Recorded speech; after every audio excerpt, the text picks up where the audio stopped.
तेजस्वी की उम्र कच्ची है लेकिन जुबान पक्की है। जो कहा वो किया, जो कह रहे हैं वो करके जाएंगे। इन भाजपाइयों को हम लोगों को सबक सिखाने का काम करना। आज नीतीश जी की स्थिति आप लोग जान रहे, बीमार हैं, बूढ़े हो गए हैं, अब उनसे सरकार नहीं चलाया जा रहा है।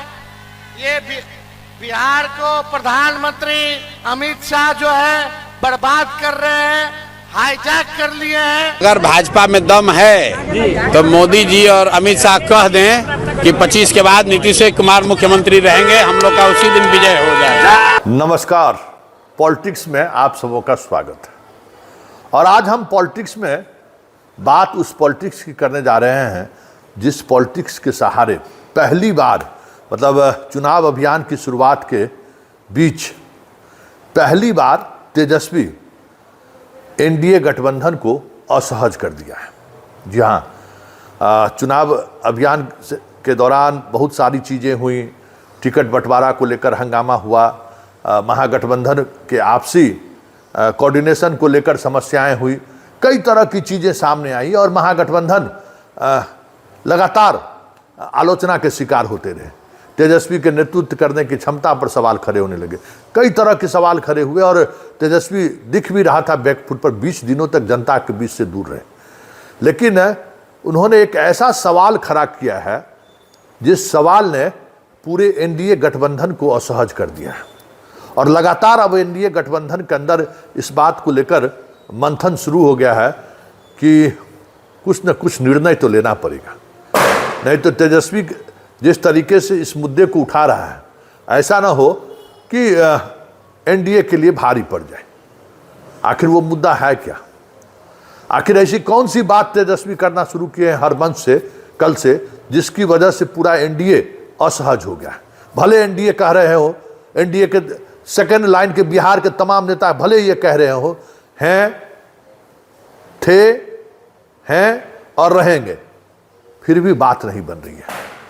आप समझ गए होंगे कि हम किस मुद्दे पर बात कर रहे हैं, सही समझे। हम बात महागठबंधन में मुख्यमंत्री और उप मुख्यमंत्री के चेहरे की घोषणा के बाद लगातार एनडीए पर दबाव बढ़ने लगा है और कहीं न कहीं नामों की घोषणा के बाद जो एक सर्वे आया है, उस सर्वे ने भी दिखाया है कि तेजस्वी को लेकर गोलबंदी तेज होने लगी है। और इस दौरान सर्वे की रिपोर्ट के आने के बीच जिस तरीके से तेजस्वी ने अब अपने मन से यह कहना शुरू कर दिया है कि बिहारी चलाएगा या गुजराती चलाएगा, ये एक ऐसा इमोशनल नैरेटिव को उन्होंने सामने लाया है कि पूरी एनडीए असहज हो गई है। और इस असहजता के बीच प्रशांत किशोर ने भी कुछ इस तरीके का तंज कसा है कि पूरे बिहार की राजनीति जो कह सकते हैं कि उस नीतीश कुमार के उस एक्शन के बाद एक अलग दिशा में चल दिया था। मतलब वो एक्शन था टिकट और सीट को लेकर। अचानक जो नीतीश कुमार के कार्यकर्ता, नीतीश कुमार के समर्थक निराश हो चुके थे, उसके अंदर एक जान फूंक गई कि नहीं, नीतीश कुमार पॉलिटिकल डिसीजन लेने में सक्षम है। और उम्मीद जगा लोगों को कि नहीं, तमाम जो वो ऐसी चीज़ें थी उसको नीतीश कुमार ने कंट्रोल कर लिया और काफ़ी पॉजिटिव चीज़ सामने आई। लेकिन जब से तेजस्वी ने ये सवाल खड़ा किया और प्रधानमंत्री जब से नेतृत्व के बाद मुख्यमंत्री पद को लेकर घोषणा करने से बचे हैं, बिहार में सुगबुगाहट तो शुरू है। तो जरा सुनिए तेजस्वी ने क्या कहा है। और आज प्रशांत किशोर ने जो कहा वो समझिए कि उस सियासत को थोड़ी और हवा देने की कोशिश। प्रशांत किशोर क्या कहते हैं, उन्होंने कहा कि घोषणा कर दे तो हम बैठे बैठे जीत जाएंगे। मतलब उनको पता है कि ये जो नीतीश कुमार को लेकर जो बातें चल रही हैं, उस बातों में शाह और मोदी पूरी तरह से उलझ गए हैं, इसलिए अब चुटकी लेने का वक्त आ गया है।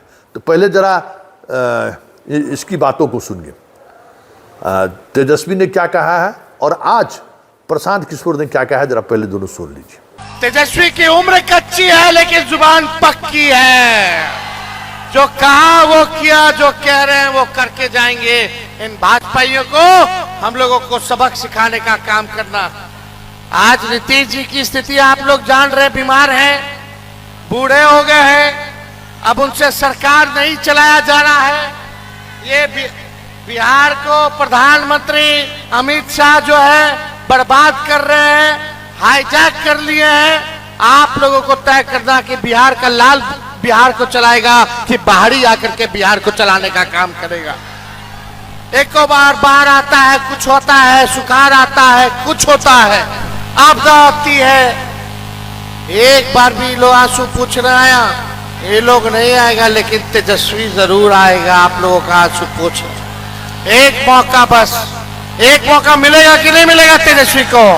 अगर भाजपा में दम है तो मोदी जी और अमित शाह कह दें कि 25 के बाद नीतीश कुमार मुख्यमंत्री रहेंगे, हम लोग का उसी दिन विजय हो जाएगा। सुन लिए कि बिहार को बिहारी चलाएगा कि गुजराती चलाएगा। ये बहुत इमोशनल चीज़ है और ये इसको लेकर बिहार में चर्चाएं होनी शुरू हो गई हैं और ये चर्चा है भी।